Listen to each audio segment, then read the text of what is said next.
Yes, Kim Horcher from Nerd Alert joins us to do Twitter Storm. Ambassador Jenny has moved to Chicago. She's on a road trip right now, actually meeting TYT members all across the country. So Kim will do the honors today. Yeah, the other Asian woman.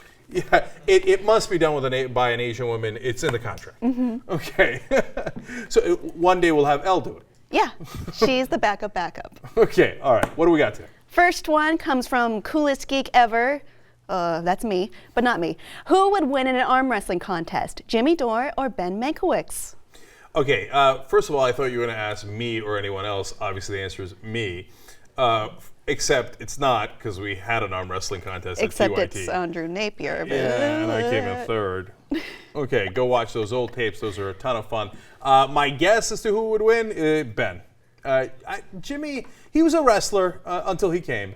But that's his joke, not mine.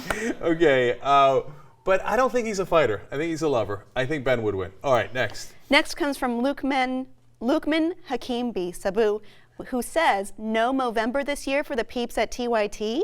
That's an excellent point. I largely blame Jesus Godoy and Mark Register, who usually lead that effort. In November, I'm used to seeing a very creepy Mark Register walk around. And when he puts a sweater on, I'm positive he's going to kidnap somebody. I don't know who, but somebody, right?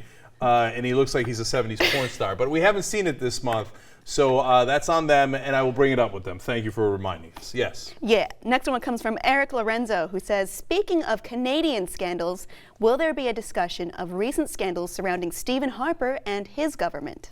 The answer to that is no, because Stephen Harper does not smoke crack. That you know of. Okay, next. Next comes from Alexander Pinho, who says, what are your thoughts on states' rights? That they have none. And they should like it and get used to it. No, I'm kidding.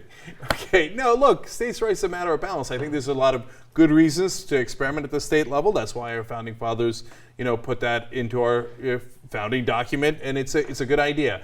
On the other hand, there are some fundamental rights that you can't take away from people, and we fought a whole war over those so-called states' rights, and the fact that you can't take away fundamental things like you can't enslave people because the state of South Carolina would like to. But I think that if done with a proper balance, it's a great thing for our country. Next. Next comes from Akarat Na, who asks, hi Cenk, why do you identify yourself as agnostic and not atheist? Weak sauce. Uh-oh, you're up in my face, huh? Is that what you're doing, huh? Uh-huh. Okay, all right. Look, I know this is a controversy. Everybody always gets on me. All the atheists get on me. And then they're like, no, you're an agnostic atheist. You're atheist, agnostic. Okay, look, here's why I say it, okay? Because I have no opinion about God. And I know that will be controversial in and of itself. But how could you and all this stuff, right? I'm not saying I believe in God. I'm saying I have no opinion about God. So people have faith of different varieties. Bless their hearts, okay? I'm not going to go sit there and judge their faith. No, you don't know what you're talking about. The whole world is stone cold and you're an idiot. I don't say that. I don't believe that, okay?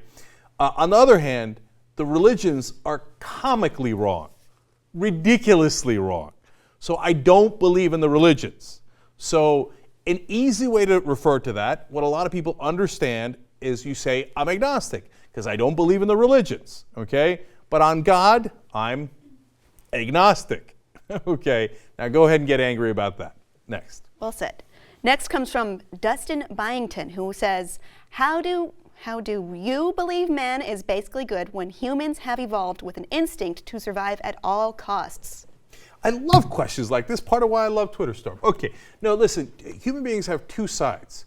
And everybody always focuses on one or the other. Like the Republicans are like, we're competitive, we rip each other's throats out like Rob Ford wanted to do that guy in the crack video, okay.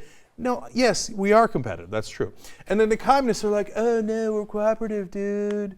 We all like to hold hands, and we work as hard as we can, and then take as little as possible. Neither side is true. We're both competitive and cooperative, right? And you find a balance, hopefully, right? And so, in reality, yes, we're competitive. Yes, we want more than the next guy. But there's also a huge part of us that wants to protect our family, our genes, that's in our DNA, right? Our extended family and friends, our community, our village, our tribe. And we work together to make sure that happens. And it's smart, because working together gets you better results. So yes, I'm very hopeful for humanity, while understanding that there's a vicious side to us, and we've got to be careful about that side. If Mr. Wayne, this comes from Donald St. George, if Mr. Wayne Lapierre called and said, hey bud, how about I cut you a check for $100K for your new studio, would you accept? Oh, interesting. Well, actually, for $50,000, you could name the studio after yourself, right? So the Wayne Lapierre studio would be unfortunate for Rebel headquarters. So I would have to say no to that. Okay. On the other hand, if he just cut me a check and had no strings attached, then he fucked up. Gimme. How about it, Hoss? Yeah. I said Wayne Lapierre. Okay, God bless. All right. No strings. I'll take it. Keeping it real on the Young Turks. Keeping it real. Kim Horcher from Nerd Alert, which everybody should check out. And subscribe today, 8 times. 8 times. See, this is voter fraud. This is what I'm talking about. This is what's wrong with the Democrats. Thank you, Kim. Go.